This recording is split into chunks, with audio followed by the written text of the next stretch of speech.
gestação, é possível detectar síndromes, alterações, malformações e até mesmo a presença de tumores ou de situações outras no corpo da criança através de exames como a ultrassonografia. Bom, por conta dessa questão, assim como o próprio sexo não era sabido, as síndromes também não eram detectadas. Uma das principais síndromes, onde isso é muito fácil da gente ver, é a síndrome de Down. E como ela é muito aparente ao nascer, porque ela tem aquilo que a gente chama de fenótipo aparente, por causa do rosto, né, e dos olhinhos, então essa criança, quando nascia, ela era recebida pelo médico e a mensagem que era passada para a mãe era da pior forma possível.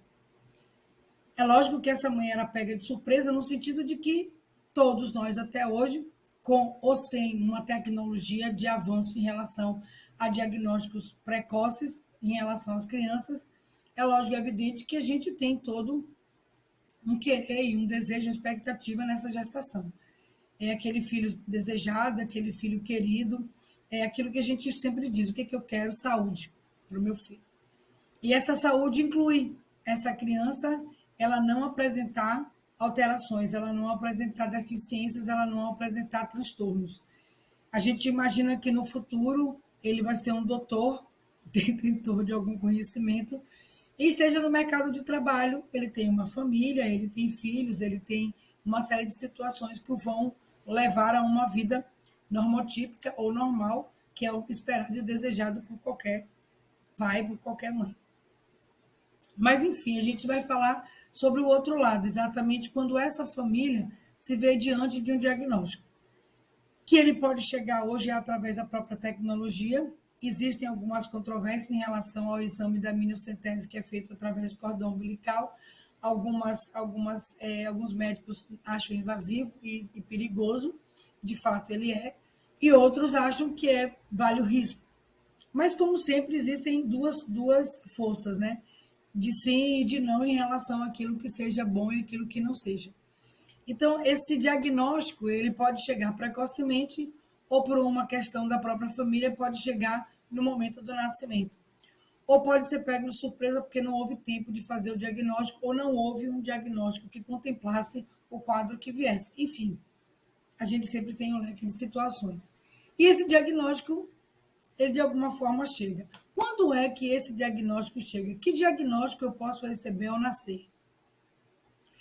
Eu posso receber o diagnóstico de alguma síndrome, porque as síndromes, normalmente, elas apresentam estereótipos na face, que chamam a atenção, como a formação da cabeça, implantação de olhos ou nariz e orelhas, estereótipos diferenciados de olho ou de boca, e mesmo de língua, justamente na formação e até no tamanho ou na colocação,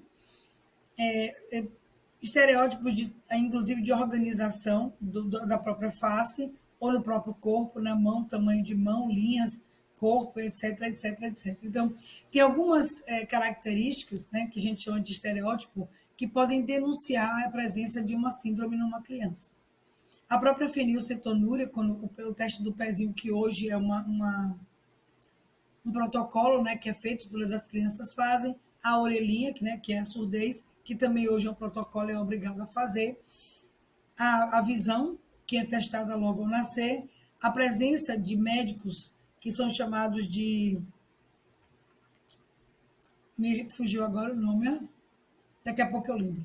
Eles ficam Eles são pediatras, eles têm uma formação em neonatologia, são neonatologistas, eles ficam dentro em algumas cidades, né, principalmente nas capitais, no interior, infelizmente, a gente não tem os neonatologistas, e quando eles recebem a criança, eles passam por uma série de situações a essa criança, fazendo testes de reflexo, e se existe algum atraso dentro desse reflexo, essa criança imediatamente é encaminhada, e ela é, no caso, já solicitado um tratamento de acompanhamento precoce, que é feito através com o terapeuta ocupacional ou fisioterapeuta para o trabalho de estimulação precoce.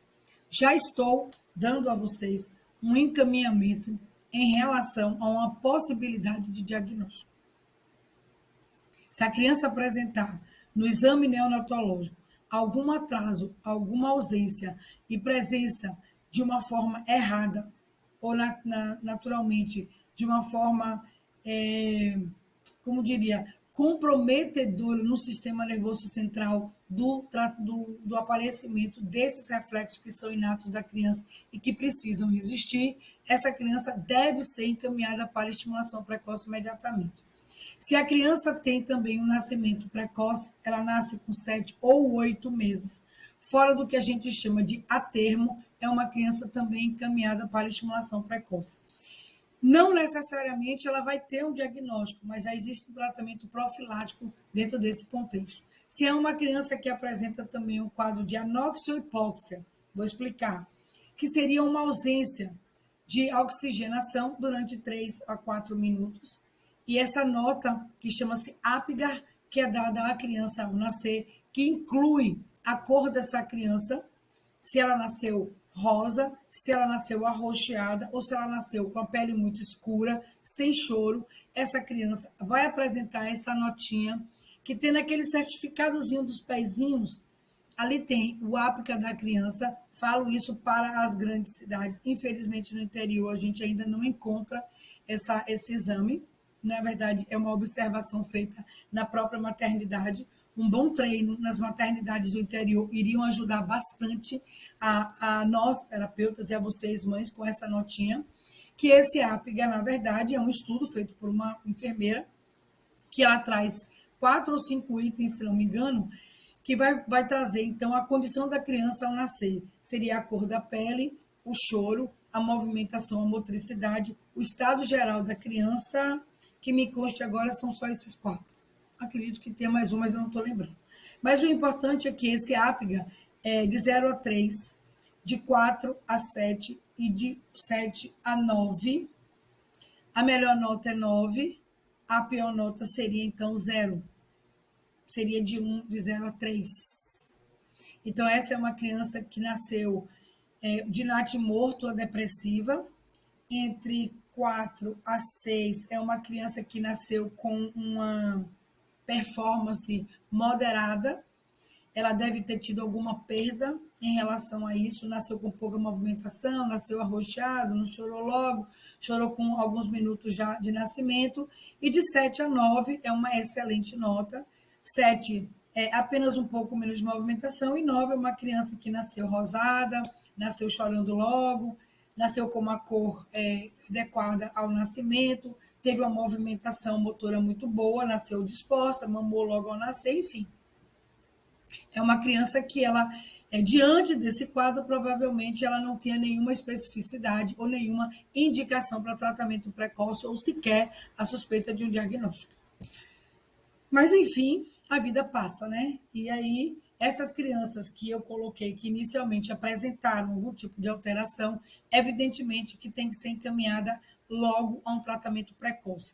É chamado estimulação precoce, que é feito por fisioterapeutas e terapeutas ocupacionais, acompanhados por fonoaudiólogos para fala e por psicólogos para as mães, para que essa formação é feita para uma intervenção o mais rápida e o mais nobre e mais jovem possível, né? O mais novo, o mais rápido possível, ainda na criança no nascimento, né? No recém-nascimento, e que esse acompanhamento será feito no sentido de não deixar vir a ter nenhum atraso ou fazer uma intervenção quando às vezes é um paralisado cerebral que por conta de algumas alterações dentro do processo do nascimento, que a gente chama de perinatal, vem assim surgir e essa criança precisa de atendimento precoce para que ela possa ter pelo menos uma qualidade de vida melhor em relação à sua questão motora e, evidentemente, ao seu desenvolvimento.